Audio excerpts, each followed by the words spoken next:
আপুনি এজন কৃষক নেকি দিন ৰাতি একৰি খেতি কৰিছে নেকি কিন্তু খেতিৰ বাবে প্ৰয়োজনীয় টকা পইচাৰ বাবে আপুনি চিন্তা কৰিছে নেকি বীজ সাৰ পানী যোগান এইবোৰৰ খৰচ কেনেকৈ উলিয়াম বুলি ভাবিছে নেকি কিন্তু এতিয়া চিন্তা বাদ দিয়ক ভাৰত চৰকাৰে আপোনালোক কৃষকসকলৰ বাবে লৈ আনিছে এক ডাঙৰ খবৰ পিএম কিষাণ আঁচনি এই আঁচনিয়ে আপোনাক প্ৰতি বছৰে দিব ৬০০০ টকাৰ আৰ্থিক সাহায্য পোনপটীয়াকৈ আপোনাৰ বেংক একাউণ্টলৈ কি এই আঁচনি কোনে লাভ কৰিব কেনেকৈ আবেদন কৰিব শেষলৈকে চাওক কাৰণ এই ভিডিঅ'টোৱে আপোনাৰ খেতি আৰু পৰিয়ালক আৰ্থিকভাৱে শক্তিশালী কৰাত সহায় কৰিব পাৰে নমস্কাৰ ট্ৰু অসমলৈ স্বাগতম বন্ধুসকল কৃষকসকল আমাৰ দেশৰ মেৰুদণ্ড তেওঁলোকৰ কঠোৰ পৰিশ্ৰমৰ বাবে আমি ভাত মুঠি খাই আছো কৃষকসকলৰ আৰ্থিক অৱস্থা উন্নত কৰিবলৈ আৰু তেওঁলোকক খেতিৰ বাবে সহায় কৰিবলৈ ভাৰত চৰকাৰে আৰম্ভ কৰিছিল এক অতি গুৰুত্বপূৰ্ণ আঁচনি প্ৰধানমন্ত্ৰী কিষাণ সন্মান নিধি চমুকৈ পিএম কিষাণ আঁচনি আজি আমি এই পিএম কিষাণ আঁচনি কি ইয়াৰ লাভালাভ কি কোনে কেনেকৈ আবেদন কৰিব পাৰিব সেই বিষয়ে সহজ ভাষাত আলোচনা কৰিম পিএম কিষাণ আঁচনি হৈছে ভাৰত চৰকাৰৰ এক কেন্দ্ৰীয় আঁচনি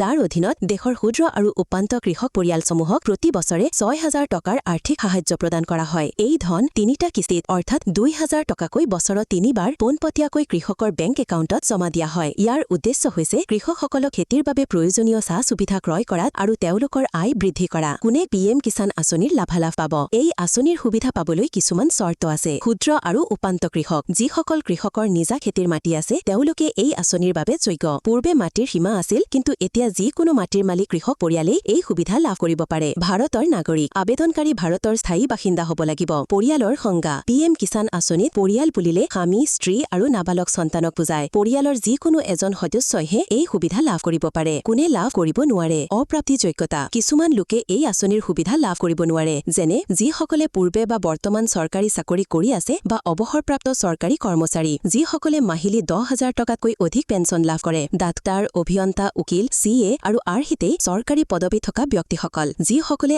আয়কৰ অৰ্থাৎ ইনকাম টেক্স পৰিশোধ কৰে পৌৰ নিগমৰ মেয়ৰ জিলা পঞ্চায়তৰ অধ্যক্ষ বিধায়ক সাংসদ আদি পদবী থকা ব্যক্তিসকল পিএম কিষাণৰ বাবে কেনেকৈ আবেদন কৰিব লাগে পিএম কিষাণ আঁচনিৰ বাবে আবেদন কৰাটো এতিয়া বহুত সহজ হৈ পৰিছে আপুনি দুটা মুখ্য উপায়েৰে আবেদন কৰিব পাৰে নিজে অনলাইনত আবেদন প্ৰথমে পিএম কিষাণৰ অফিচিয়েল ৱেবছাইট www.pmkisan.gov.in লৈ যাওক ফাৰ্মাৰ্ছ কৰ্ণাৰ বিকল্পলৈ গৈ নিউ ফাৰ্মাৰ ৰেজিষ্ট্ৰেশ্যনত ক্লিক কৰক আপোনাৰ আধাৰ নম্বৰ আৰু বেংক একাউণ্টৰ সবিশেষ খেদি ফৰ্মখন পূৰণ কৰক সকলো প্ৰয়োজনীয় তথ্য আৰু নথিপত্ৰ আপলোড কৰক মনত ৰাখিব আপোনাৰ বেংক একাউণ্ট আধাৰৰ লগত লিংক থকাটো বাধ্যতামূলক কমন চাৰ্ভিচ চেণ্টাৰ অৰ্থাৎ CSCৰ যোগেদি যদি আপুনি নিজে অনলাইনত আবেদন কৰিব নোৱাৰে তেন্তে আপোনাৰ ওচৰৰ CSC কেন্দ্ৰলৈ যাওক তেওঁলোকে আপোনাক আবেদন প্ৰক্ৰিয়াত সহায় কৰিব ইয়াৰ বাবে সামান্য মাচুল ল'ব পাৰে আবেদন কৰিবলৈ কি নথিপত্ৰৰ প্ৰয়োজন পিএম কিষাণৰ বাবে আবেদন কৰিবলৈ আপোনাক এই কেইখন নথিপত্ৰৰ প্ৰয়োজন হ'ব আধাৰ কাৰ্ড আধাৰ নম্বৰ বাধ্যতামূলক আৰু বেংক একাউণ্টৰ লগত লিংক থকা উচিত বেংক একাউণ্টৰ বিৱৰণ